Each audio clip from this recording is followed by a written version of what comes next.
একটা বাঘের বেটা দেখতে চাই, একটা বাঘের বেটা আল্লাহর জন্য, নবীর জন্য, যে আজকের এই মুহূর্তে এখানে এসে বলতে পারবে সাহস করে, হুজুর আমি আল্লাহর সন্তুষ্টির জন্য, নিজেকে মুমিন হয়ে মরার জন্য আজকে থেকে অবৈধ সম্পর্ক ডিলিট করে দিলাম, আজকে থেকে সম্পর্ক হবে মসজিদের সাথে, আল্লাহর সাথে, নবীর সাথে। ঠিক কিনা? একটা বাঘের ফলা আসেন দেখি, দেখি আমার নবীর জন্য, আমার নবী তাকে হাউজে কাউসার দেবে ইনশাআল্লাহ। জোরে বলেন।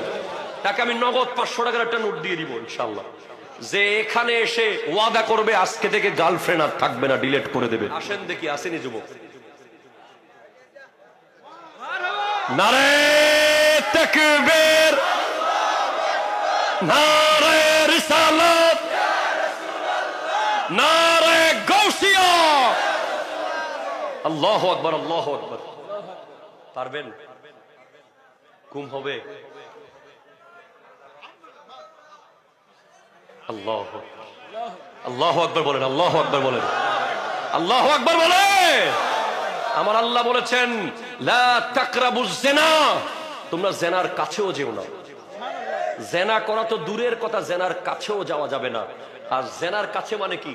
অবৈধ সম্পর্ক যে মেয়ের সাথে আছে তার পাশে বসা, জেনার কাছে যাওয়া, তার সাথে মোবাইলে কথা বলা, জেনার কাছে যাওয়া, তার জন্য ভাবা, জেনার কাছে যাওয়া, তার কথা কল্পনা করা, জেনার কাছে যাওয়া। ঠিক কিনা? কথা জোরে বলেন।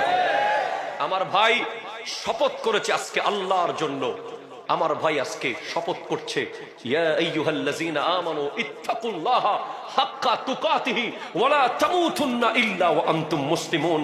আল্লাহ তাআলা আমার ভাইকে একজন নেককার বিবি দান করুক, আমিন। জোরে বলেন। আমার ভাই আজকে থেকে এই সম্পর্ক হয়ে যেতে পারে, আমরা যুবক, আপনারা যুবক, সম্পর্ক হয়ে যেতে পারে। গুনাহ করা এটা ক্ষমা করার সুযোগ আছে, ক্ষমা পাওয়ার সুযোগ আছে, কিন্তু গুনার উপরে অটল থাকা এটা শয়তান। ঠিক কিনা? জোরে কথা বলেন। এই যে উনি ফিরে এসেছেন, একজন সন্তান যখন বাবা মা রেখে বউ নিয়ে অনেক দূরে চলে যায়, বহুদিন পর যখন হঠাৎ ফিরে আসে, বাবা মার কলিজা যেভাবে ঠান্ডা হয়ে যায়।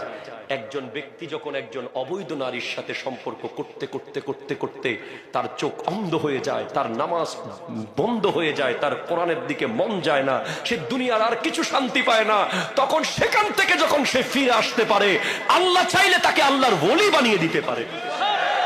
হাত তুলে বলেন ঠিক কিনা বলেন। আমার ভাইকে আল্লাহ আল্লাহর ওলি হিসেবে কবুল করুন।